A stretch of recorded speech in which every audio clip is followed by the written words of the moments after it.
போகிறபடியினால் என்னை விசுவாசிக்கிறவன் நான் செய்கிற கிரியைகளை தானும் செய்வான், இவைகளை பார்க்கிலும் பெரிய கிரியைகளையும் செய்வான்.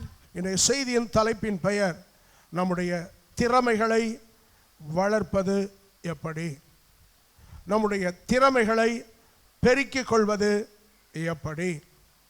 பரிசுத்த ஆவியானவர் இன்னைக்கு நம்முடைய மேன்மைக்காக, ஆசீர்வாதங்களுக்காக, நம்முடைய அந்தஸ்து உயரும்படி, ஆசீர்வாதம் பெருகும்படி கர்த்தர் கொடுக்கிற செய்தியை கேட்டு அதை அப்படியே செயல்படுத்தும் போது நம்முடைய ஆசீர்வாதம் வளரும், நம்முடைய அந்தஸ்து உயரும். அல்லேலூயா. இங்கே நம்முடைய ஆண்டவர் நல்ல தகப்பனாக நம் எல்லோரையும் அவருடைய பிள்ளைகளாக நினைத்து இந்த செய்தியை ஆண்டவர் கொடுக்கிறார்.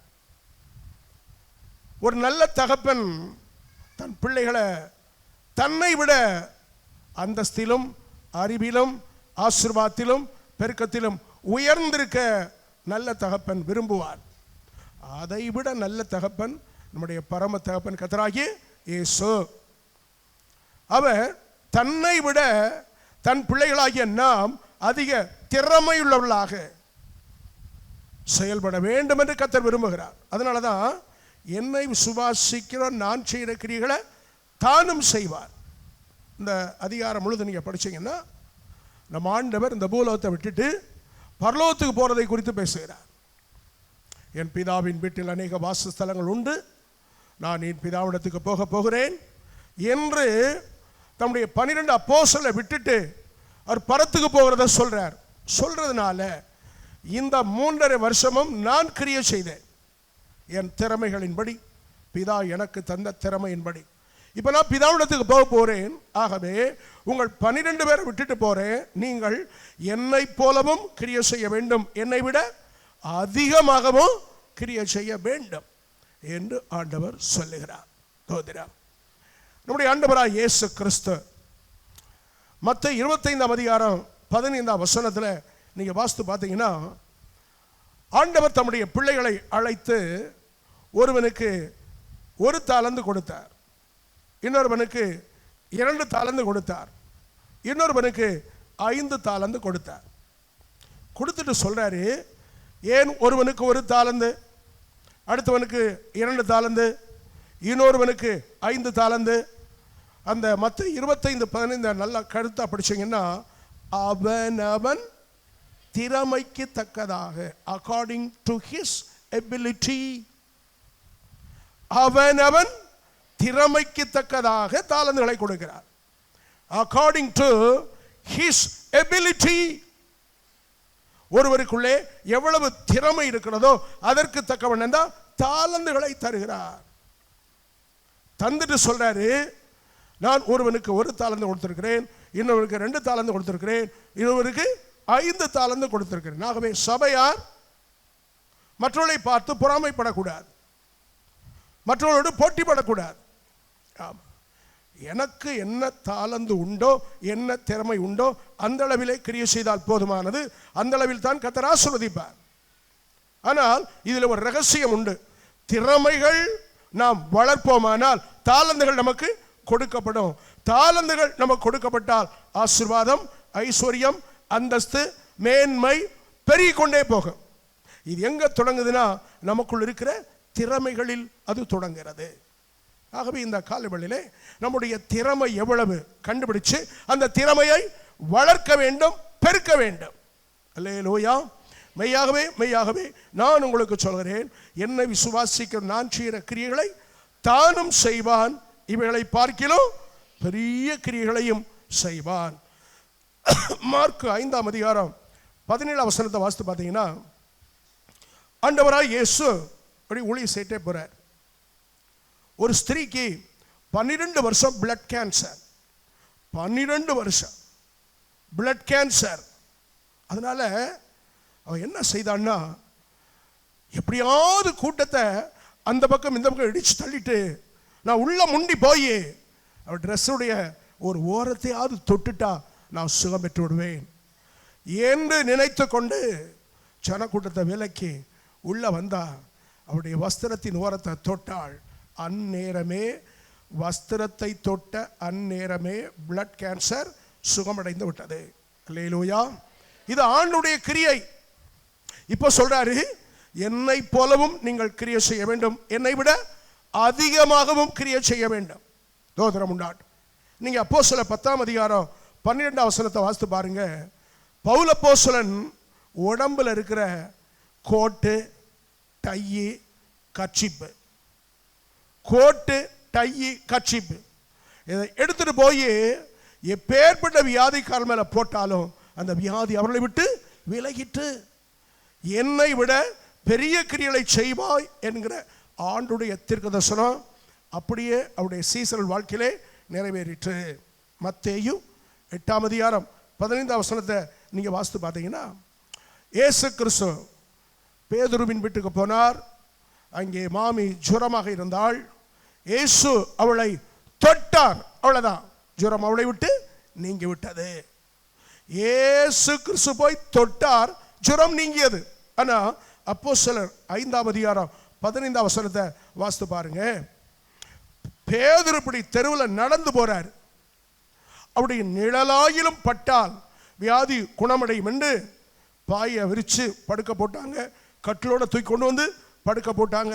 ரோட்டுக்கு 2 பக்கமும் வியாதிக்காரர் கிடக்க, இடையில பேதுரு நடந்து போனார். பேதுருவின் நிழல் பட்டவர்கள் எல்லோரும் சுகத்தை பெற்றுக் கொண்டார்கள். என்னை விட பெரிய கிரியைகளை நீ செய்வாய் என்பதை அப்படியே 1ஆம் நூற்றாண்டு அப்போஸ்தலர்கள் தங்கள் வாழ்க்கையிலே கண்டு கொண்டார்கள். அவர் தகப்பன், நாம் அவருடைய பிள்ளை. அதனால தகப்பனை விட பிள்ளை இன்னும் அதிக திறமையுள்ளவர்களாக இருக்க வேண்டும். அதான் பிதாவுடைய சித்தம், பிதாவுடைய சித்தம். மத்தேயு 10ஆம் அதிகாரம் 6ஆம் வசனத்தை வாசித்து பார்த்தீங்கன்னா, நம் ஆண்டவராய் இயேசு இஸ்ரவேல் தேசத்துக்குள்ள மட்டும்தான் ஊழியம் செய்தார். இஸ்ரவேல் தேசம் என்பது 3 மாவட்டம்: யூதேயா, கலிலேயா, சமாரியா. 3 மாவட்டம்.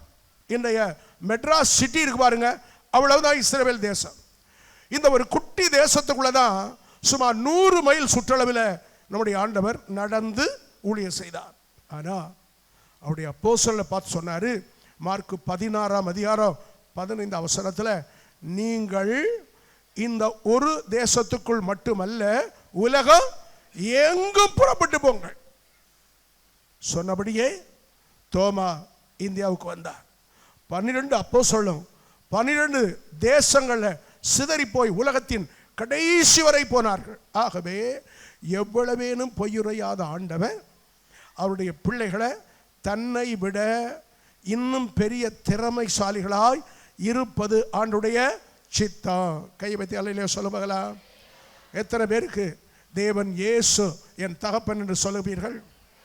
எத்தனை பேர் தேவனாம் இயேசுவுக்கு நான் பிள்ளைகள் என்று சொல்லுவீர்கள்? ஆதியாகமம் 1ஆம் அதிகாரம் 28ஆம் வசனத்தில் தேவன் தம்முடைய முதல் மகனை படைத்த போது அந்த முதல் மகனுக்குள்ளே 3 திறமைகளை வைக்கிறார். ஒன்று என்ன தெரியுமா? நீ பலுகுவாய், பெருகுவாய், பூமியை நிரப்புவாய். Ability to creativity. ஆதாமுக்குள்ளே ஆண்டவர் திறமையை வைக்கிறாரு. என்ன திறமை? நீ பலுகுவாய், நீ பெருகுவாய், நீ பூமியை நிரப்புவாய். இது முதல் திறமை. பலுகி பெருகி பூமியை நிரப்புவாய். இரண்டாவது, நீ அதை இந்த பூமியை கீழ்ப்படுத்துவாய். subdue the earth. இந்த பூமியை நீ கீழ்ப்படுத்துவாய். மூணாவது, dominion over the space, earth and water. வானமண்டலம், பூமி மண்டலம், சமுத்திர மண்டலம், இந்த 3 மண்டலத்தை நீ ஆளுகை செய்வாய். இது 3ஆவது திறமை. பலுகி பெருகி பூமியை நிரப்புவாய், அது முதல் திறமை. இந்த பூமி முழுவதையும் நீ கீழ்ப்படுத்துவாய். 2ஆவது திறமை. பூமி மண்டலம், சமுத்திர மண்டலம், ஆகாய மண்டலம், 3 மண்டலத்தை நீ ஆளுகை செய்வாய். இது 3ஆவது திறமை. கொஞ்சம் கவனிங்க. டார்வின் சொல்றாரு, மனுஷன் குரங்கிலிருந்து வந்தான். நான் சொல்றேன், டார்வின் தான் குரங்கிலிருந்து வந்திருப்பான். நம்ம இயேசுவிலிருந்து வந்தோம். எத்தனை பேர் ஆமென் சொல்வீர்கள்? நாம் எங்கிருந்து வந்திருக்கிறோம்? இங்க ஆதியாகமம் 1:28 பார்க்கிறோம். ஆதாம் தேவனிலிருந்து வந்தவன். Adam came out of God. Adam is the part of God. ஆதாம் தேவனிலிருந்து வந்தவன். ஆதாம் தேவனின் ஒரு பகுதி. நீங்களும் நானும் அப்படித்தான். எங்கிருந்து வந்திருக்கிறோம் சொல்லுங்க? வாய் திறந்து. நான் தேவனிலிருந்து வந்தேன். வாய் திறந்து சொல்லுங்க. எங்கிருந்து வந்திருக்கிறீர்கள்? நான் தேவனிலிருந்து வந்தேன். நீங்கள் யார்? தேவனின் ஒரு பகுதி. ஆகவே தேவனிடத்தில் இருக்கிற திறமைகள் நம்மிடத்திலே இருக்கிறது. கைகளை வைத்து அல்லேலூயா சொல்லுங்கள். அப்ப தேவன் சிருஷ்டிக்கிறவர், நாமும் சிருஷ்டிக்கிறவர்கள். தேவன் எல்லாவற்றையும் கீழ்ப்படுத்துகிறவர், நாமும் எல்லாவற்றையும் கீழ்ப்படுத்துகிறவர். தேவன் எல்லாவற்றையும் ஆளுகை செய்கிறவர், நானும் நீங்களும் எல்லாவற்றையும் ஆளுகை செய்கிறவர்கள். Because we came out of God. We are the part of God. நாம் தேவனிலிருந்து வந்திருக்கிறோம். நாம் தேவனின் ஒரு பகுதி. ஆகவே இயேசுவில் இருக்கிற சகல திறமைகளும் நம்மிடத்தில் பல மடங்காக இன்றைக்கு இருக்கிறது. இடி முழக்கம் போல அல்லேலூயா சொல்லுங்கள். அல்லேலூயா. ஒரு உதாரணம் பைபிளில் அவரை வச்சு தான் இன்னைக்கு முழு பிரசங்கம். 78ஆம் சங்கீதம் 72ஆம் வசனம் எடுங்கள். அவர்களை தன் இதயத்தின் உண்மையின்படியே மேய்த்து தன் கைகளின் திறமையினால் அவர்களை நடத்தினான். யார் இந்த இவன் சொல்லுங்கள்? யார் இந்த இவன்? தாவீது. யார் இந்த இவன்? தாவீது. தாவீது தன் இதயத்தின் உண்மையின்படியும் தன் கைகளின் திறமைகளின்படியும் தேசத்தை அரசாண்டார். எல்லாம் என்ன மாதிரி சொல்லுங்க? இதயத்திலே உண்மை, கைகளிலே திறமை. சொல்லுங்களேன், செய்கையோட சொல்லுங்களேன். சண்டே ஸ்கூல் பிள்ளைகளுக்கு எதுக்கு செய்கையோட பாட்டு சொல்லித்தரோம்? வாழ்நாள் பூரா மறக்கக்கூடாது. சொல்லுங்க, இதயத்தில் உண்மை, கைகளிலே திறமை. எத்தனை பேருக்கு உண்டு? தாவீதோட சேர்ந்து எத்தனை பேர் நாங்கள் தாவீதின் கட்சி, நாங்கள் தாவீதின் கூட்டம் சொல்ல முடியும்? சொல்லுங்க, இதயத்தில் உண்மை, கைகளிலே திறமை. சொல்லுங்க சத்தமா, இதயத்திலே உண்மை, கைகளிலே திறமை. சொல்லுங்க, இதயத்திலே உண்மை, கைகளிலே. ஆமா, இந்த பகற்காலம் கர்த்தர் சொல்றாரு, தாவீதை விட மோசமானவங்க யாருமே கிடையாது. தாவீது எலிமெண்டரி ஸ்கூலே போல, ஆனாவனா தெரியாது, ஏபிசிடியும் தெரியாது. நமக்கு ஆனாவனா தெரியும்ல, ஏபிசிடி தெரியும்ல. ஆனாவனான்னு 4 எழுத்து அல்ல, உயிரெழுத்து அத்தனையும் தெரியும், மெய்யெழுத்து அத்தனையும் தெரியும், உயிர்மை எழுத்து அத்தனையும் தெரியும், ஏபிசிடி தெரியும். தோத்திரம் உண்டாட்டும். அல்லேலூயா. we are better than David. நாம் தாவீதை விட திறமையுள்ளவர்கள். ஆனா தாவீதிட்ட ஒரு விசேஷம் என்னன்னா, இதயத்திலே உண்மை, கைகளிலே திறமை. ஆரம்பம் பாருங்க, அவர் ஆடு மேய்க்கிற குடும்பம். ஆமா, நம்ம ஊர்ல கோனாக்குமாரும்பா. ஆமா, ஆடு மேய்க்கிறவர்கள், யாதவர்கள். தோத்திரம். பைபிள் படி இவர்கள் உயர்ந்த ஜாதிகள் அல்ல, மேய்ப்பர்கள், எகிப்தியருக்கு அருவருப்பானவர்கள். அப்ப ஆடு மேய்க்கிறவங்க மிக மிக மிக தாழ்த்தப்பட்ட ஜாதி, மிக மிக மிக மிக தாழ்த்தப்பட்ட இனம். அப்ப பிறப்பு மிகவும் தாழ்வு. அன்னைமார் 4 பேரும் மாஸ்டர் டிகிரி, அதனால தான் அரண்மனையில் உத்தியோகம் கிடைச்சிருச்சு. 4 வரைக்கும் பிள்ளைகளை பற்றி பெரிய சந்தோஷம் பெற்றவருக்கு. 5வது பிறந்தா அப்புறம் இந்த பாட்டை எல்லாரும் பாட ஆரம்பிச்சிடாங்க. ஏப்பா 5 பிறக்கிற, இது 6 தாண்டி 7 தாண்டி டேவிட் எத்தனாவது பிள்ளை? 8வது பிள்ளை. யாருக்கு ஐயா சந்தோஷமா இருக்கும்? அன்வான்டட் சைல்டு, விரும்பப்படாத பிள்ளை. இன்னைக்கு கூட இந்த ஆராதனையில பாஸ்டர் என்னை ஒருத்தர் விரும்ப மாட்டேங்கிறாங்க. பரவாயில்ல, நீங்க தான் டேவிட். கர்த்தருக்கு ஸ்தோத்திரம். அல்லேலூயா. பாஸ்டர் எங்க வீட்டுக்காரங்களுக்கு கூட நான் விருப்பம் அல்ல. You are the unwanted child. பரவாயில்ல, நீ தான் தாவீது. அல்லேலூயா, அல்லேலூயா. மாஸ்டர் என்னோட படிக்கிறவங்க ஒருத்தருக்கு என்ன பிடிக்க மாட்டீங்க. ஐ ஆம் அன்வான்டட் ஸ்டூடெண்ட். பரவாயில்ல, நீ தான் அந்த தாவீது. எட்டி முழக்கம் போல சொல்லுங்க. சபையில இருக்கேன் பாஸ்டர், ஒருத்தருக்கு என்ன பிடிக்க மாட்டீங்க, உங்களுக்கும் பிடிக்க மாட்டீங்க. என்னன்னு கேட்டேன். எல்லா ஜெபக்குறிப்பையும் நீளமா ஜெபிக்கிறீங்க, என்னைய மட்டும் 2 வார்த்தை சொல்லிட்டு ஆமேன்றீங்க. உங்களுக்குள்ள என்னைய பிடிக்கல. பரவாயில்ல, எனக்கு பிடிக்காட்டாலும் நீங்க தான் தாவீது. ஆமா, யாரு எவரு உலகம் உங்களை பிடிக்கலன்னு சொன்னா நீங்க தான் தாவீது. ஆனா இந்த காலவேளையிலே தாவீதுட்டு இருக்கிற இருதயத்தின் உண்மையும் கைகளின் திறமையும் உங்களுக்கு வர வேண்டும். அல்லேலூயா, ஆமென், அல்லேலூயா. படிக்கல, அப்பாவுடைய குலத்தொழில பார்க்கிறாரு. ஸ்தோத்திரம். ஆடு மேய்க்கிறாரு அப்பா வீட்டுக்கு. ஸ்தோத்திரம். இந்த நாட்டின் பிரதம மினிஸ்டர் சாமுவேல் வந்திருக்காரு விருந்து சாப்பிட. கொளுத்த கடாயெல்லாம் அடிச்சு பிரியாணி செஞ்சிருக்கு. அந்த அப்பா வீட்டு விருந்துக்கு கூட இந்த பிள்ளைய அழைக்கல. மறக்கப்பட்ட பிள்ளை. இந்த ஆராதனையில கர்த்தரோடு பேசிட்டு இருக்கிறார். ஒருத்தருக்கு பிடிக்கவே மாட்டேங்க பாஸ்டர், ஒருத்தர் எல்லாரும் என்னை மறந்துட்டாங்க பாஸ்டர். இங்க கூட ஒரு 3 பேர் சொல்றாங்கல்ல, கிருபா வீட்டு பத்திரிக்கை கொடுக்கல.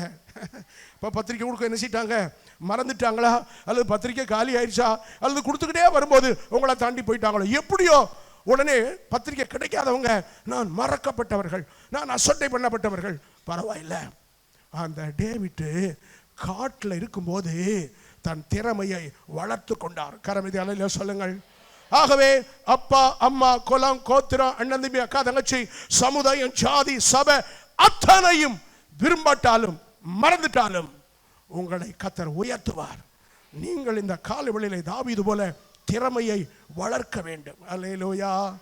காட்டில் இருக்கும்போது ஆடு மேய்ச்சிட்டு இருக்கார், அப்பாவுடைய ஆடு. ஆமா, என்ன ஆடா? அந்த வசனத்தை படிங்க. கரவல் ஆடுனா குட்டி ஆடுன்னு அர்த்தம். அது பெரிய ஆட்டை கூட மேய்க்கல. என்ன ஆடு? குட்டி ஆடு. ஆமா, சின்ன ஆடு. இந்த ஆடுகளை மேய்க்கிற ஒரு சாதாரண வேலைக்காரன். ஆனா அவன் தன் திறமையை தேவனிடத்திலிருந்து பெற்றான், அதை வளர்த்தான். ஒரு சுரக்கா கொடுக்க எடுக்குது, அதில் ஒரு ஓட்டப்பட்டு ஒரு தென்னை மர குச்சியை அப்படி குத்தி செத்த ஆட்டில் இருந்து 5 நரம்பு எடுத்து அதை இழுத்து கட்டிட்டு சும்மாவே தான் நிற்க வேண்டியது இருக்கு. ஆடு மேய்ஞ்சிட்டு இவர் இப்படியே தட்டினார். டின் டின் டின் டின். சி. முதல் ஸ்கேல் என்னது? சி. நான் முதல் ஸ்கேல் படித்தேன், பிறகு சீன்னு தூக்கி எறிஞ்சிட்டேன். முதல் ஸ்கேல் படிக்கக்குள்ளேயே எனக்கு படித்து கொடுத்தவர் ஒரு கூத்து பண்ணார், நான் அதை பார்த்தேன். ஆமாம், ஒரு அண்ணாச்சி எனக்கு என்னோட படிக்கிறவர். பிரதர் கிட்டார்லாம் வாங்கிட்டேன், சி பிடி பிரதர், பிடிச்சாச்சு. டொயின் டொயின் டொயின் டொயின் டொயின், இதான் பிரதர் சின்னாரு. சார் ரைட், இதான் முதல் ஸ்கேல். அப்படியே படிச்சுக்கிட்டு ஒரு வாரம் கழிச்சு அடுத்த ஸ்கேல் சொல்லி தருகிறார். அந்த வார கடைசி வெள்ளிக்கிழமை முழு இரவு ஜெபம். மெட்ராஸில் பாரிஸில் விக்டோரியா பாரிஸ் ஹால் முழு இரவு ஜெபம். இந்த அண்ணன் கிட்டார் எடுத்து ஒரு பாட்டு பாடினார். ஏசு ராஜா ஏழை என்மேல் இறங்குமே, என்னை தாழ்த்தினேன் கிருபை கூறுமே. கழுத்து கொக்குக்கு மாதிரி அப்படியே வருது. ஏசு. இந்த முன்னாடி இருக்கிற காலேஜ் கேர்ள்ஸ் ஸ்டூடெண்ட் எல்லாம் அதுகளுக்கும் தலை என்ன செய்யுது, கொக்குக்கு மாதிரி இப்படி வருது. அண்ணன் படிச்சு முடிச்சாரு. இன்டர்வல், அதான் காணிக்க பாட்டு. உடனே இன்டர்வல் விட்டாங்க. ஒரு 50 கேர்ள்ஸ் அண்ணனை முக்கிட்டாங்க, ஒரே முக்கா. அண்ணா அண்ணா உங்க ஆட்டோகிராஃப் தாங்க அண்ணா. இவர் உடனே கையெழுத்து போட்டு ஆட்டோ. அப்பெல்லாம் நல்ல வேலை ஃபோன் நம்பர்லாம் இல்லை, வெறும் கையெழுத்து மட்டும்தான். ஆமாம், 50 காலேஜ் ஸ்டூடெண்ட்டு ஆட்டோகிராஃப் வாங்கினாங்க. நான் இப்படியே பார்த்தேன், இப்போ நம்மளும் படித்தா இப்படித்தான் அண்ணா அண்ணான்னு ஆட்டோகிராஃப் வாங்குவாங்க போல. செத்தா வந்தது ஊழியத்துக்கு, நடக்க போகிறது அட்டூழிய மாதிரி இருக்கு. கிட்டாரை தூக்கி ஒரே ஏரியா எரிஞ்சிட்டேன். யாராவது வச்சுக்கையா, கிப்டாவே எடுத்துக்கையா. அன்னைக்கு போட்ட கிட்டார் தான், அன்னைக்கு தூக்கின பைபிள் தான். அல்லேலூயா. எனக்கு இருக்கிற ஒரே திறமை என்னது? பைபிள். அவர் எடுத்த முதல் திறமை என்னது? ஆமா,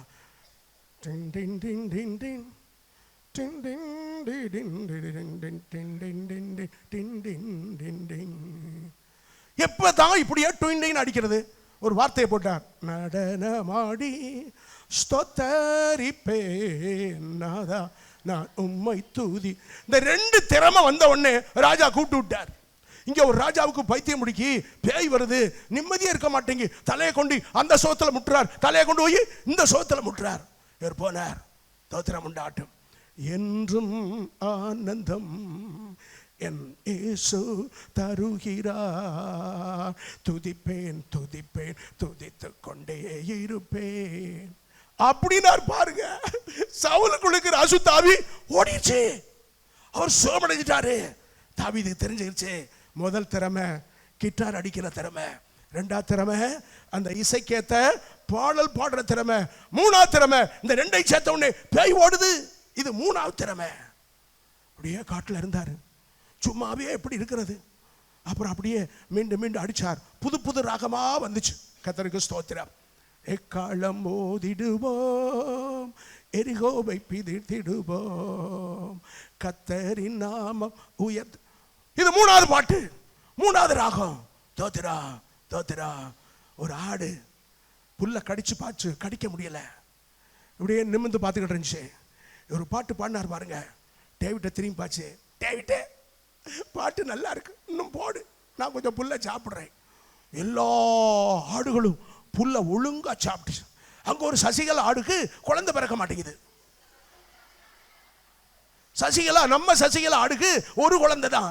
ஆனா டேவிட் ஆட்டுக்கு ஒரே பிரசவத்தில் 5 ஆட்டுக்குட்டி. எத்தனை ஆட்டுக்குட்டி? ஆமா, வெள்ளாடு குறைஞ்சது 2 போடும், சிலது 3 போடும், சிலது 4. நான் 5 போடுறத பார்த்துருக்கேன். டேவிட் ஆடெல்லாம் ஒரே பிரசவத்தில் எத்தனை 5 குட்டி பிறக்க மாட்டேங்கி. இங்கேயாவது மதுரை, விருதுநேர், சிவகாசி ஜிஹெச் இருக்கு. ஆட்டுக்கு எந்த ஜிஹெச்? ஒரு ஹெச்சும் கிடையாது. டேவிட்டுடைய கிட்டாரும் பாட்டும் தான். அப்படி பாட்டு பாடுவார் பாருங்க. விடுதலை நாயகன் பாட்டு படிச்சு முடியும் உள்ள 5 குட்டிய ஆடு போட்டுருச்சு. ஏன்னா ஆட்டுக்கு விடுதலை, திறமை வளருதுங்க. இந்த கால வேளையிலே சகோதரா சகோதரியே, தாவீதின் தேவன் சொல்றாரு, நீங்க யாரா இருந்தாலும் சரி, தேவனிடத்திலிருந்து நாம் வந்திருக்கிறோம். தேவனுடைய திறமைகள் நமக்குள்ளே இருக்கிறது. அந்த திறமைகளை என்ன செய்யணும்? வளர்க்க வேண்டும். You develop your potential, you develop your skill. நம்முடைய திறமைகளை, நம்முடைய ஆற்றல்களை நாம் வளர்க்க வேண்டும். வளர்க்க வளர்க்க வளர்க்க தாவீதினுடைய இடம் மாறிட்டு, அந்தஸ்து மாறிட்டு, ஆசீர்வாதம் பெருகிட்டு, நாளுக்கு நாள் உயர்ந்து இப்பொழுது இஸ்ரவேல் தேசத்துக்கே ராஜா. 32 கேப்டன்கள், 30 தளபதிகள், 12 கோத்திரங்கள், அத்தனையும் தாவீதுக்கு சொந்தம். அந்த தேசத்துக்கு ராஜாவாய் உயர்ந்தார். ஆகவே இந்த செய்தியின் மூலம் தாவீது போல நம்முடைய திறமைகளை என்ன செய்ய வேண்டும்? வளர்க்க வேண்டும், பெருக்க வேண்டும். எபேசியர் நிருபம் 6ஆம் அதிகாரம் 11ஆம் வசனத்தை நிரந்தரமாக திறந்து வைத்துக் கொள்ளும். எபேசியர் 6:11 முதலாவது ஒரு திறமை, எபேசியர் 6:13 இரண்டாவது திறமை, எபேசியர் 6:16 மூன்றாவது திறமை. இந்த 3 இடத்திலும் எபிலிட்டி எபிலிட்டி எபிலிட்டி என்ற வார்த்தை வருகிறது. முதலாவது எபேசியர் 6:11 படிங்க. நீங்கள் பிசாசின் தந்திரங்களோடு எதிர்த்து நிற்க திராணியுள்ளவர்களாக. இங்கே திராணி என்ற தூய தமிழ் வார்த்தை இங்கிலீஷ்ல you may be able to stand against the wills of devil. திறமையுள்ளவர்களாகும் பொருட்டு ஒரு அல்லேலூயா சொல்லுங்க. முதலாவது நாம் பெற்றுக்கொள்ள வேண்டிய திறமை, வளர்க்க வேண்டிய திறமை, பிசாசின் தந்திரங்களை எதிர்த்து நிற்கிற திறமை. அல்லேலூயா. இந்த தந்திரங்களை அப்படிங்கிற அந்த வார்த்தை வில்ஸ், WILES என்ற இந்த வார்த்தை கிரேக்க மொழியிலே 6 வித்தியாசமான உள்ளர்த்தங்கள் இருக்கிறது. ஆமாம், கிரேக்க மொழி அவ்வளவு இலக்கணம் நிறைந்த மொழி. வெல்ஸ் ஆஃப் டெவில், தந்திரங்கள், சாத்தானின் தந்திரங்கள். கிரீக்ல இருக்கிற 6 அர்த்தம் என்னன்னா, த டிஃபரண்ட் மெத்தட்ஸ். சாத்தான் வகை வகையா மக்களை அட்டாக் பண்றான். ஆமா, ஒருத்தருக்கு இருக்கிற வகை இன்னொருத்தருக்கு கிடையாது. அவன் வகை வகையா டிஃபரண்ட் மெத்தட்ஸ் ஆஃப் டெவில். ஒவ்வொருத்தருக்கும் ஒரு மெத்தடை வச்சிருக்கிறான்.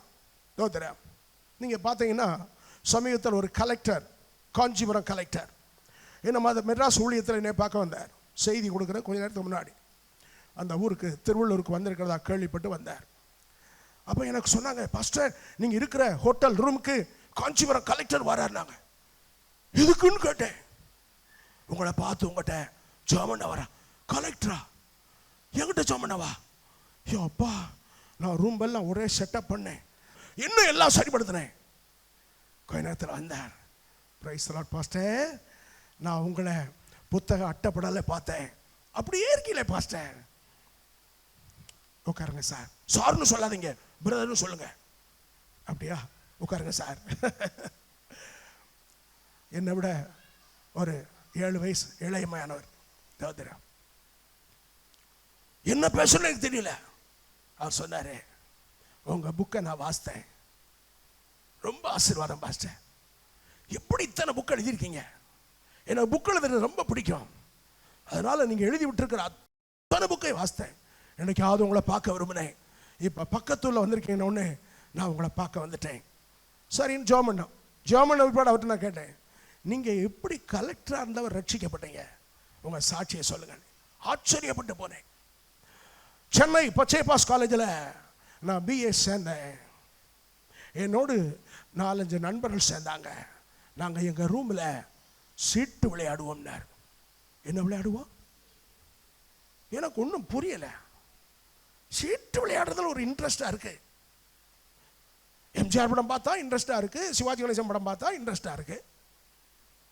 தன்னை மறந்து 3 மணி நேரம் பார்த்துக்கிட்டே இருக்கலாம். ஒரு கதை ஓடுது, ரொம்ப த்ரில்லிங்காக இருக்குது. அடுத்த நிமிடம் என்ன வருது, அடுத்த விட என்ன வருது, அடுத்த விட ஒன்றுமே புதுசாக இருக்குது. பார்த்துக்கிட்டே இருக்கோம். சீட்டு ஆமாம் பாஸ்டர், நான் அதில் ரொம்ப அடிமையாயிட்டேன். கிளாஸை கட் பண்ணிட்டு விளையாடுவேன்.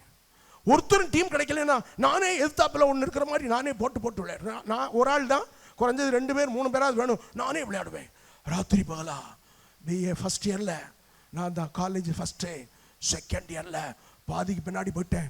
தேர்ட் இயரில் முட்டை எடுக்க ஆரம்பித்தேன். பரவாயில்ல, முட்டை எடுத்தா சாப்பிட்டுக்கெல்லாம் போச்சு. ஃபஸ்ட்டு தூக்கமே வராது. தூங்குறவங்களை எழுப்பு, வாங்கடா உட்காருங்கடா. தத்திரா சீட்டாட்டத்துக்கு நான் அடிமையாக போயிட்டேன். அடிமைன்னா அப்படி ஒரு அடிமை. இரவும் பகலும் எனக்கு ஒண்ணுமே புரியல.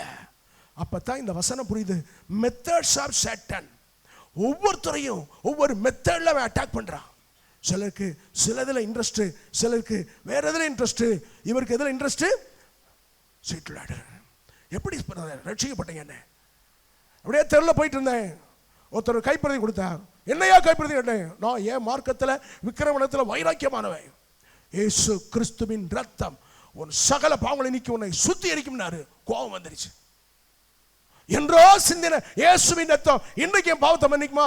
நிச்சயமா மன்னிக்கும் சொல்லிவிட்டு அவர் போயிட்டார்.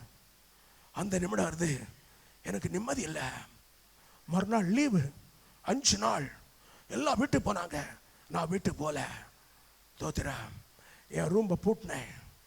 இயேசுவே, உங்க ரத்தம் என் பாவத்தை மன்னிக்கும்னு ஒருத்தர் சொல்லிட்டு போயிருக்கிறார். நீ மெய்யா கடவுள்னா எனக்கு தெரியணும். பார்க்குற வரைக்கும் நான் சாப்பிட மாட்டேன். சாப்பிடாம அப்படியே முழங்கால நின்று கொண்டே இருந்தேன்.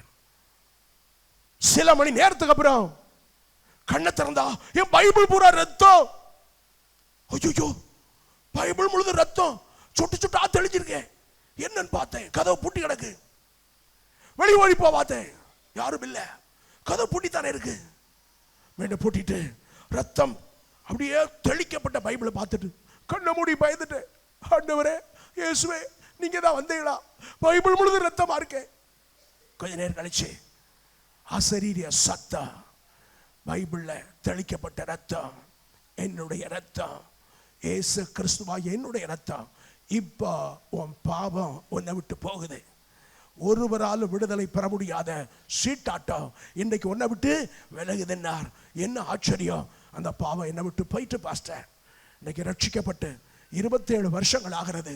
இயேசு சீட்டாட்டத்திலிருந்து என்னை ரட்சித்தார். இடி முழக்கம் போல சொல்லுங்கள். மெத்தடு ஒவ்வொரு மனுஷனுடைய பலவீனத்துக்கு தக்கபடி, ஒவ்வொரு மனுஷனுடைய இன்ட்ரெஸ்ட் எது, பலவீனது அவன் அறிஞ்சு வித்தியாசமான மெத்தேட வச்சிருக்கிறான். அந்த மெத்தேட் தான் சாத்தானுடைய தந்திரம். அப்புறம் ஸ்கீம்ஸ், டிஃபரண்ட் ஸ்கீம்ஸ், வகையா வச்சிருக்கான். சாத்தானுடைய தந்திரங்கள் ஸ்கீமா வகையா இருக்கு. அப்புறம் டிஃபரண்ட் பிளான்ஸ், திட்டங்கள் வித்தியாசமா வச்சிருக்கு. டு என்ட்ராப், சிறைப்படுத்துதல். டு என்ஸ்லேவ், அடிமைப்படுத்துதல். டு டிசீவ், வஞ்சித்தல், ஏமாற்றுதல், பொய் சொல்லுதல். இப்படி 6 விதமான வித்தியாசமான சாத்தானுடைய தந்திரம் இருக்கிறது. அந்தந்த மனுஷனுடைய பலவீனத்துக்கு தக்கவண்ணம் அந்த தந்திரங்கள் தாக்கி சிறையில் தள்ளுகிறது, அடிமைப்படுத்துகிறது. அதை எதிர்த்து நிற்க திறமை. இடி முழக்கம் போல இல்லையில சொல்லுங்கள். யாருக்கையா இந்த திறமை வேணும்? இடி முழக்கம் போல இல்லையில சொல்லுங்கள். அப்ப 6:10 எபேசியர் 6:10 கர்த்தரிலும் அவருடைய சத்துவத்தின் வல்லமையிலும் பலப்படுங்க. அபிஷேகத்தில் நிரம்ப நிரம்ப நிரம்ப, ஆவியில நிரம்ப நிரம்ப நிரம்ப, அந்நிய பாஷையில பேச பேச பேச நம்முடைய திறமைகள் வளருகிறது, திறமைகள் பெருகிறது.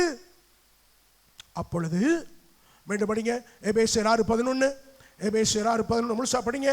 நீங்கள் பிசாசின் தந்திரங்களோடு எதிர்த்து நிற்க திராணி உள்ளவர்களாகும்படிக்கு தேவனுடைய சர்வாயுத வர்க்கத்தையும் தரித்துக் கொள்ளுங்கள். தேவனுடைய சர்வாயுத வர்க்கத்தை தரித்துக் கொள்ளுங்கள். அபிஷேகத்தில் நிரம்ப நிரம்ப, ஆவியில நிரம்ப நிரம்ப, அந்நிய பாஷையில ஜெபிக்க ஜெபிக்க ஜெபிக்க, ஆவிக்குள்ளாக தலை முதல் பாத வர தேவனுடைய சர்வாயுத வர்க்கத்தை நாம் அணிந்து கொள்ளுகிறோம். இந்த தலையை பாதுகாக்க ரட்சண்யம் என்னும் தலைச்சீரா, ரட்சண்யம் என்னும் தலைச்சீரா. டூவீலர்ல போகும்போது ஹெல்மெட் போடுங்க. ஏன் போடணும்? ஒரு வருஷத்துக்கு 5000 பேர் பைக்கில் இருந்து விழும்போது, வண்ணா துணி வைக்கும் போது துணியின் நுனிப்பாக சத்துன்னு அடிக்கிற மாதிரி டூவீலர் இருந்து விழுகிறவருடைய தலை என்ன செய்யும்? தரையில சத்துன்னு அடிக்கும். அப்ப இந்த தலைக்கு ஒரு ஹெல்மெட் போட்டா ஒருவேளை கை கால் தான் முறியும், உயிரை பாதுகாத்துக் கொள்ளலாம். என்ஜான் உடம்புக்கு சிரசே பிரதானம். ஆனாலும் நம்ம நிறைய பேர் ஹெல்மெட் வச்சிருந்தாலும் ஹேண்டில் பார்ல தொங்க விடுவோமே தவிர தலையில் போட்டா கொஞ்சம் கஷ்டம். ஏன்? காதை மறைக்குது, ஒரு மாதிரி பாரமா இருக்கு, பின்னாடி வேர்க்குது, நமக்கு பிடிக்கல. அதே மாதிரி தான் ரட்சிப்பும். பாஸ்டர் எத்தனை முறை பிரசவம் பண்ணாலும் அந்த ஹெல்மெட் இருக்கு பாஸ்டர், ஆனால் வண்டியில் தொங்குதே ஒழிய தலையில் தூக்கி என்ன செய்ய மாட்டோம். ரட்சிப்பு, பாவ மன்னிப்பு, தலைக்கு பாதுகாப்பு. மாட்டுங்க, தலையை பாதுகாத்துக் கொள்ளுங்க. உயிர் சேதத்துக்கு தப்புங்க. கை கால் முறிஞ்சா கூட மீண்டும் கட்டு போட்டு 6 மாசத்துல சரிப்படுத்திடலாம். மண்டை நொறுக்குச்சுன்னா முடியாது, காப்பாற்ற முடியாது. இந்த தலையை பாதுகாக்க முதலாவது ரட்சிப்பெனும் தலைச்சீரா அணிந்து கொள்ளுங்க. இதான் சாத்தானுடைய தந்திரத்தை எதிர்த்து நிற்கிற திராணி. அடுத்து நீதியனும் மார்க்கவசம். இந்த கழுத்திலிருந்து இடுப்பு வரைக்கும், இந்த தோள்பட்டிலிருந்து இந்த தோள்பட்டு வரைக்கும் இந்த மார்க்கவசம். நீதினா என்னங்க அர்த்தம்? சுத்தமான சாட்சி. கைகளை வைத்து அல்லையில சொல்லுங்க. நீதினா என்னங்க?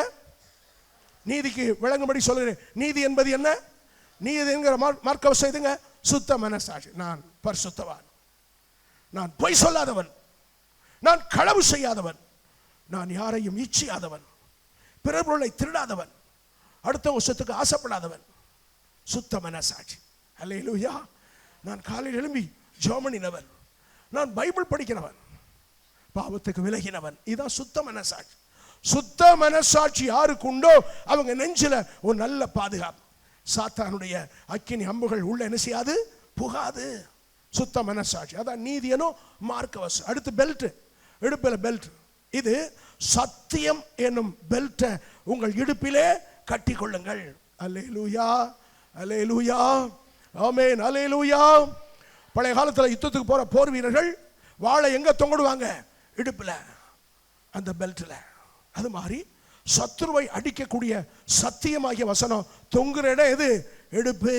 எப்போதும் கையில இடுப்புல சத்தியம் இருக்கட்டும்.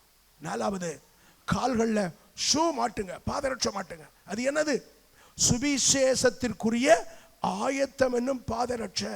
அது என்ன சுவிசேஷ ஆயத்தம்? எத்தனையோ நதி ஓடுது, எல்லாம் கடல்ல தான் விழுகுது.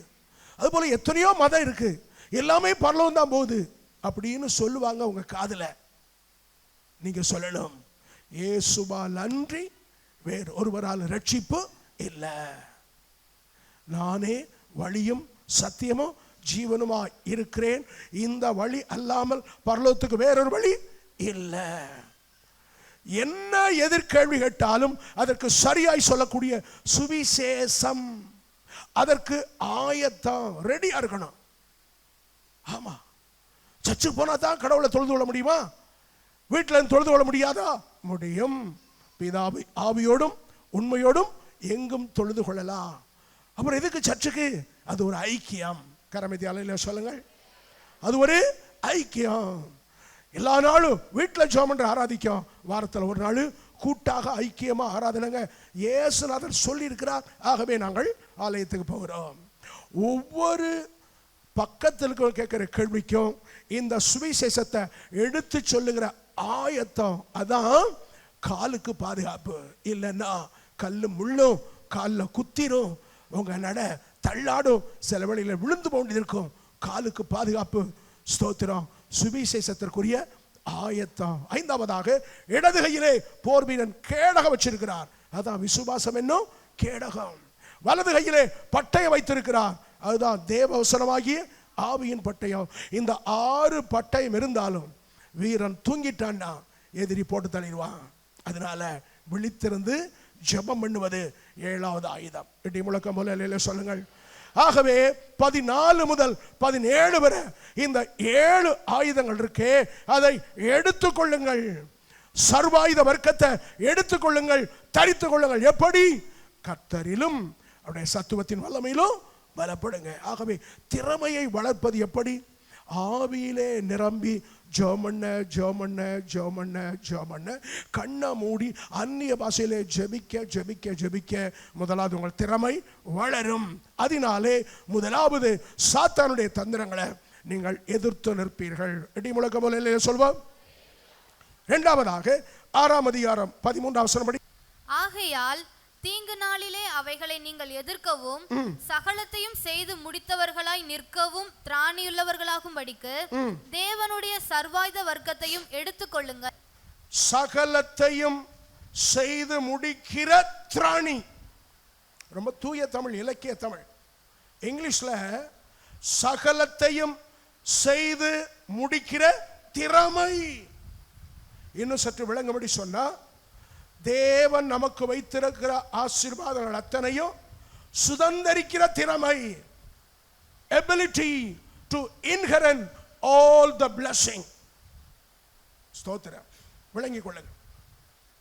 சிலருக்கு பாருங்க, ஆரம்பிப்பாங்க, ஆனா ஆசீர்வாதத்தை முழுமையா சுதந்தரிக்க தெரியாது.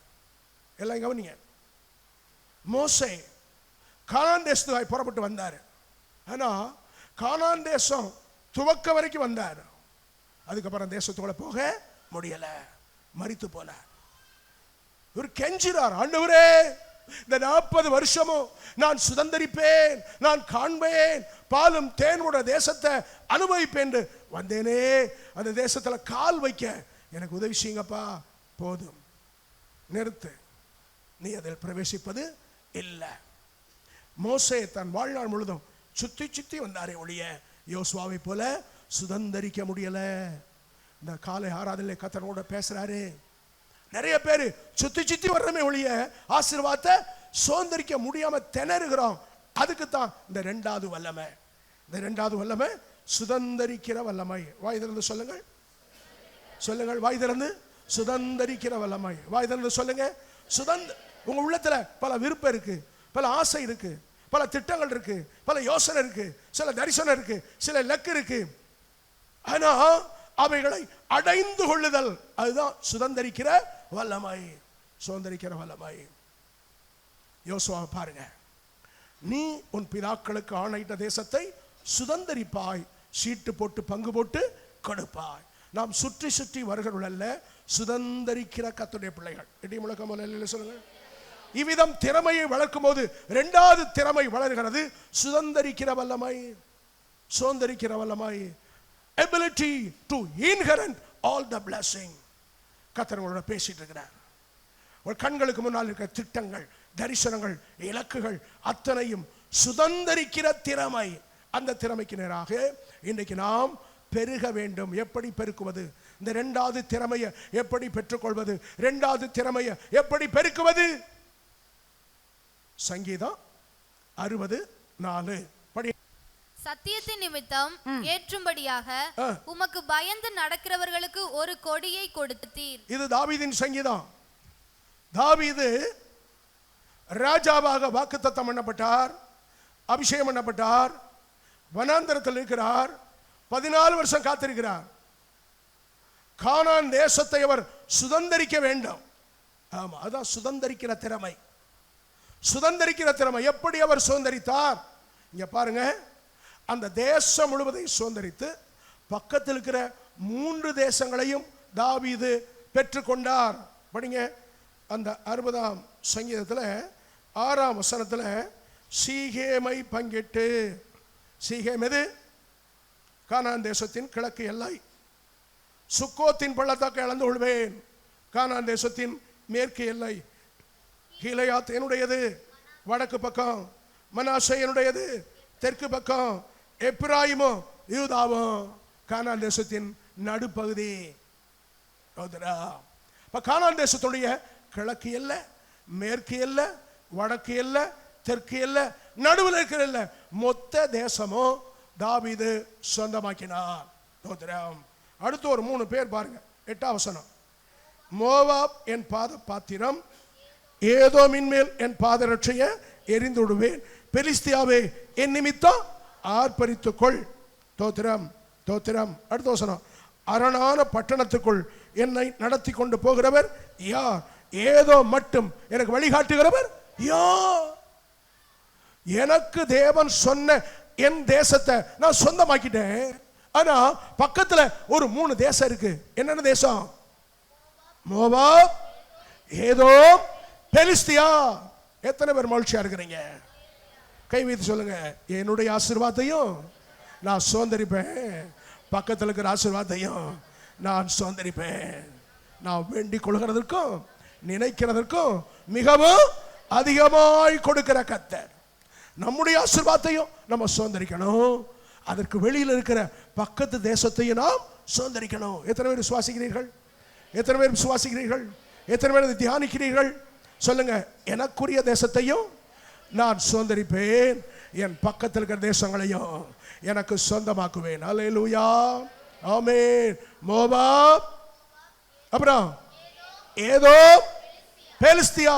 இந்த 3 அரணான பட்டயம், 45 சிட்டினா பெரிய பெரிய காம்பவுண்ட் உள்ள மகா பயங்கரமான நகரம். அதையும் தாவீது பிடித்தார். கையில் எடுத்தது சத்தியம் என்கிற கொடி. அல்லேலூயா, அல்லேலூயா. தாவீது இந்த கானான் தேசம் முழுவதையும் சொந்தமாக்கவும் பக்கத்து நாடுகளை சொந்தமாக்கவும் கையில் பிடிச்ச கொடி எது? சத்தியம் என்கிற கொடி. உடைய வசனமே சத்தியம், உடைய வேதமே சத்தியம். ஆகவே கொஞ்சம் கவனிக்கிற கர்த்தருடைய பிள்ளையை, உலக பிரகாரமா ஒருவேளை உயர் கல்வி நீங்க படிக்கட்ட பரவாயில்லை, இந்த பைபிள் யூனிவர்சிட்டியில நீங்க படிக்கணும். இந்த பைபிள் ஜெயிக்கும், இந்த பைபிள் கொடி, இந்த சத்தியம் சகல தேசங்களையும் சுதந்திரிக்க வைக்கிற கொடி, வெற்றி கொடி. அல்லேலூயா. கை வைத்து சொல்லுங்க. பைபிளை கையில் எடுத்து சொல்லுங்க. இந்த பைபிள்ல மாஸ்டர் டிகிரி வாங்குவேன். சொல்லுங்க சொல்லுங்க, சத்தமா சொல்லுங்க. இந்த பைபிள்ல மாஸ்டர் டிகிரி வாங்குவேன். மாஸ்டர் டிகிரி சும்மா வந்துடாதுங்க. இந்த மாதிரி புக்கு 42 படிச்சா தான் டாக்டரேட் பட்டம் வாங்க முடியும். இந்த பைபிள் அளவுக்கு புக்கு எத்தனை புக் படிக்கணும்? 42 புக்கு படிச்சு அதுல நோட்ஸை தெளிவா எடுத்து எழுதினா தான் டாக்டரேட் வாங்க முடியும். இந்த பைபிள் ஒரு புத்தகம், இதை நீங்க இரவும் பகலும் தாவீது போல படிக்கணும். அப்ப தாவீது உலக பிராமண யூனிவர்சிட்டி போகணும், தேவன் தந்த பைபிள் யூனிவர்சிட்டியில படிங்க. 119 சங்கீதம் 97 வசனம் படிங்க. வேதத்தில் நான் எவ்வளவு பிரியமாய் இருக்கிறேன், வேதத்தில் நான் எவ்வளவு பிரியமாய் இருக்கிறேன், நாள் முழுதும் அது என் தியானம். எல்லாம் என்ன பாருங்க, ஒரு நாள் முழுதும் பைபிள் படிச்சா எத்தனை அதிகாரம் படிக்கலாம்? ஒரு நாள் முழுவதும் பைபிள் வாசித்தால் எத்தனை அதிகாரம் வாசிக்கலாம்? ஒரு புத்தகம் முடிச்சிடலாமா?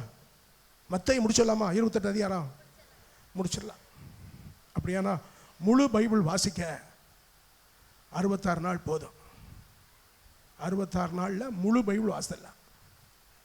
இன்னும் நமக்கு கரெக்டாக 1.5 மாதம் இருக்கு. இங்கிட்ட ஒரு 15 நாள், என்ன இங்கிட்ட ஒரு 13 நாளா, அடுத்து ஒரு 31 நாள்.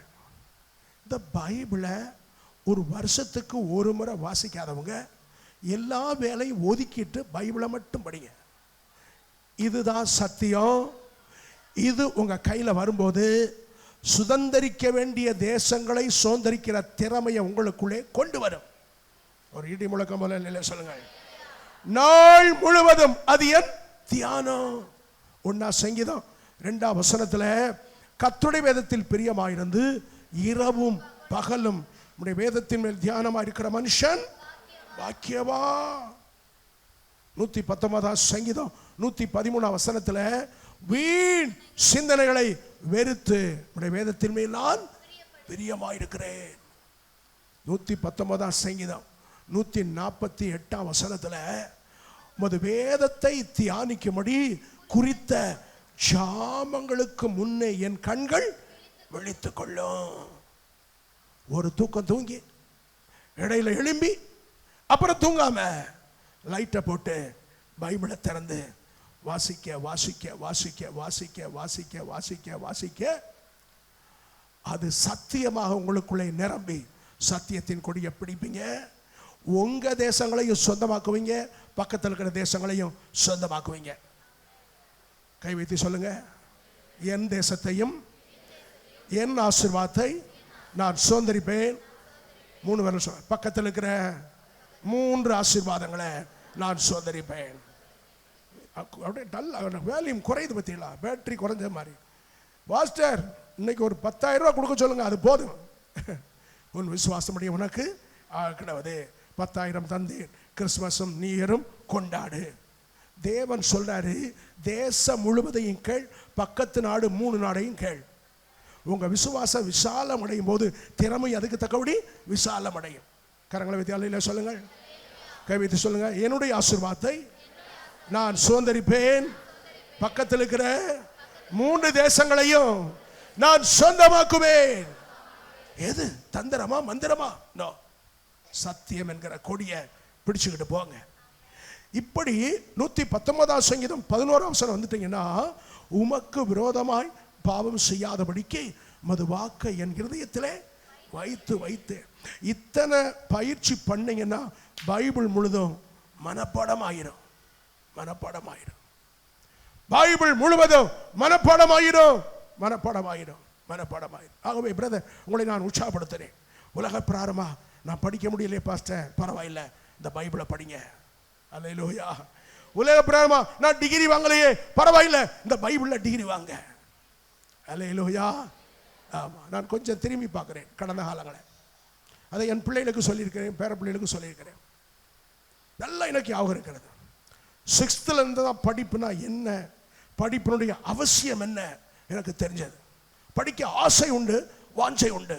அதை தூண்டி விட்டது எங்க வாத்தியார் போட்ட பெரம்படி மாதிரி இருக்கு.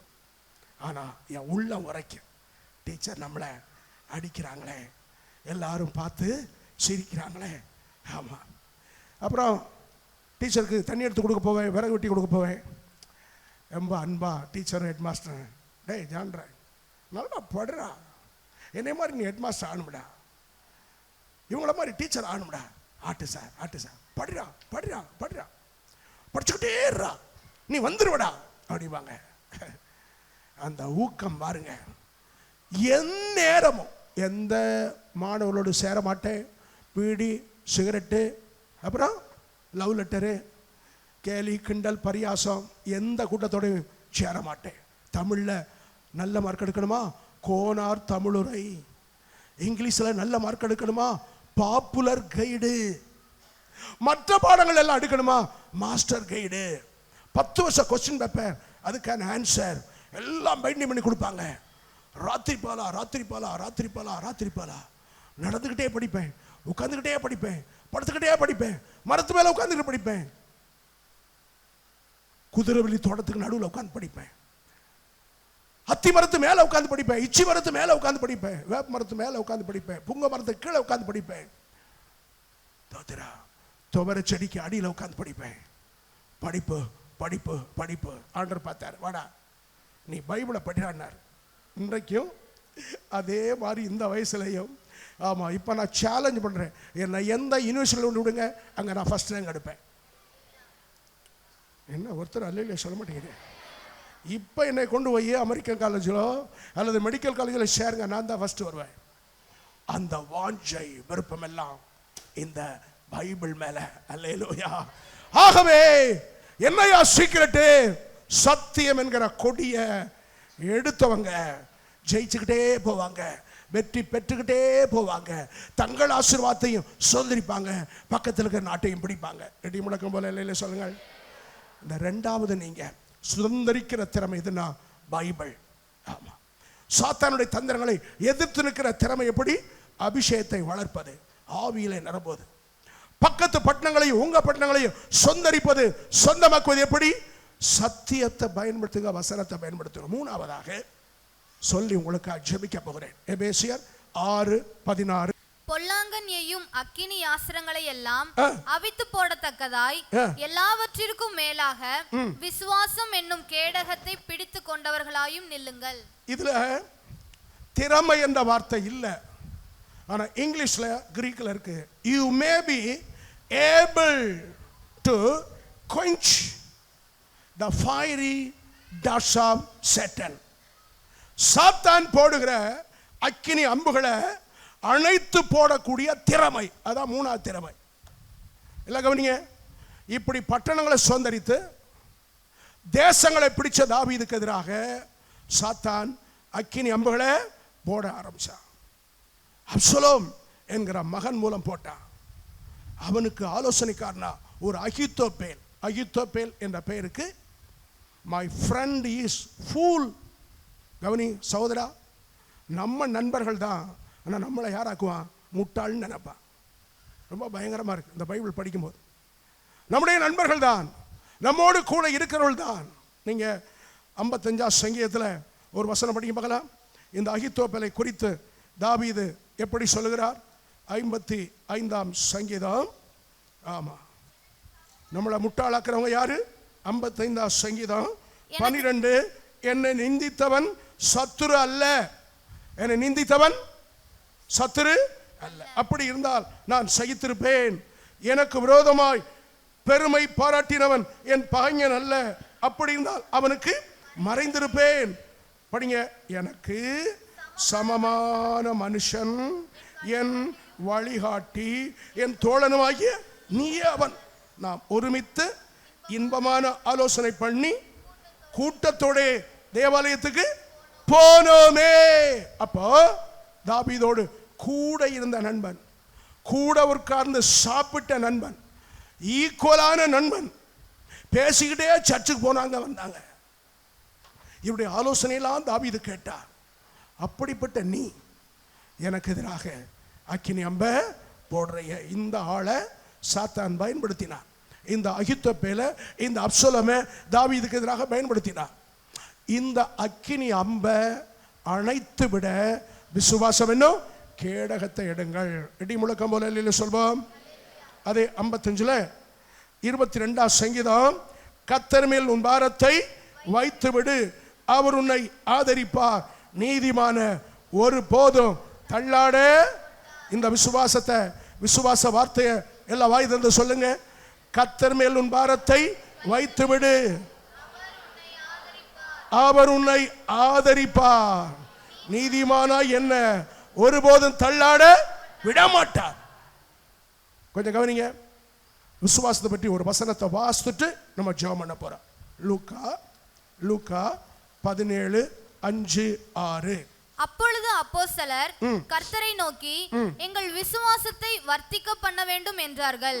அதற்கு கர்த்தர், கடுகு விதை அளவு விசுவாசம் உங்களுக்கு உண்டாயிருந்தால் நீங்கள் இந்த காட்டத்தி மரத்தை நோக்கி நீ வேரோட பிடுங்குண்டு கடலிலே நடப்படுவாயாக என்று சொல்ல அது உங்களுக்கு எல்லாம் சொல்லுங்க, அது எனக்கு கீழ்ப்படியும். இதான் அக்கினி அம்புகளை அணைத்து போடுகிற விசுவாசம். எவ்வளவு விசுவாசம் இருந்தா போதும்? கடுகள விசுவாசம், சின்ன விசுவாசம், சிறிய விசுவாசம், கொஞ்சம் விசுவாசம் போதும். ஆனா நீங்க என்ன சொல்லணும்? விசுவாச வார்த்தைகளை பேசுங்க. எனக்கு முன்னால் இருக்கிற காட்டத்தி மரமே, சைக்கோமின் ட்ரீ அப்படின்னா கனியற்ற பிரயோஜனம் இல்லாத எதிர்த்து நிற்கிற நம்முடைய சாரத்தை வாங்கி கொண்டு பயனற்று இருக்கிற பிரயோஜனம் இல்லாத எதிர்மறையான அக்கினி அம்பே, நீ வேரோடு பிடுங்கப்படுவாயாக, சமுத்திரத்தின் நடுவிலே நடப்படுவாயாக. கொஞ்சம் கவனிங்க. விசுவாசம் என்பது நம்முடைய புத்திக்கு எட்டாதது. புத்திக்கு எட்டாதது. முன்னாடி இருக்கிற காட்டத்தி மரத்தை வேரோடு பிடுங்கி சமுத்திரத்தில் நம்மால் நட முடியுமா? முடியாது. ஆனால் விசுவாசித்தால் அது உங்களால் முடியும். சொல்லுங்க, அது எனக்கு கீழ்ப்படியும். சொல்லுங்க, எது? சாத்தான் அனுப்புகிற அக்கினி அம்பு, நீ வந்த வழியே திரும்பி போ அப்படி சொன்னா அது உங்களுக்கு, சொல்லுங்க, வந்த வழியே திரும்பி போ. கரவேதி அலையில சொல்லுங்கள், வந்த வழியே திரும்பி போ. யார் அனுப்புறாங்களோ அவங்களுக்கு நிறைய திரும்பி போ. திரும்பி போச்சு. அப்சலோம் வல்லையத்தால் குத்தப்பட்டு செத்தான். அகித்தோப்பேல் நாண்டு கொண்டு செத்தான். இந்த ரெண்டுமே யாருக்கு நடந்திருக்கணும்? தாவீதுக்கு நடந்திருக்கணும். இவர் சொல்றாரு, இயேசுவின் நாமத்தில் வந்த வழியே நீ திரும்பி போ, அது உங்களுக்கு கீழ்ப்படியும். சொல்லுங்க, அது எனக்கு கீழ்ப்படியும். சொல்லுங்க, அது எனக்கு கீழ்ப்படியும். சொல்லிக்கிட்டே இருங்க, அது எனக்கு. அதாவது விசுவாசம் என்ன கேடகம். சொல்லுங்க, அது எனக்கு கீழ்ப்படியும். சொல்லுங்க, வந்த வழியே திரும்பி போ, வந்த வழியே திரும்பி போ. இப்படி பிசாசின் அக்கினி அம்பை அணைத்து போடுகிற விசுவாசம் என்னும் கேடகம்தான் மூணாவது திறமை. இந்த மூன்றாவது திறமை விசுவாசம் என்னும் திறமை. எத்தனை பேருக்கு அது வேண்டும்? எத்தனை பேர் அதை பெருக்க போகிறீர்கள்? அப்ப ஆவியில் நிரம்பினால் சாத்தானை எதிர்த்து நிற்கிற திறமை செயல்படும். வசனத்தில் நிரம்பினால் தேசங்களை சுதந்தரிக்கிற திறமை செயல்படும். விசுவாசத்தால் நிரம்பினால் சாத்தானுடைய அக்கினி அம்புகளை அணைத்து போடுகிற திறமை வெளிப்படும். இந்த மூன்று திறமையும் எத்தனை பேருக்கு வேண்டும்? எழுப்பி நில்லுங்க.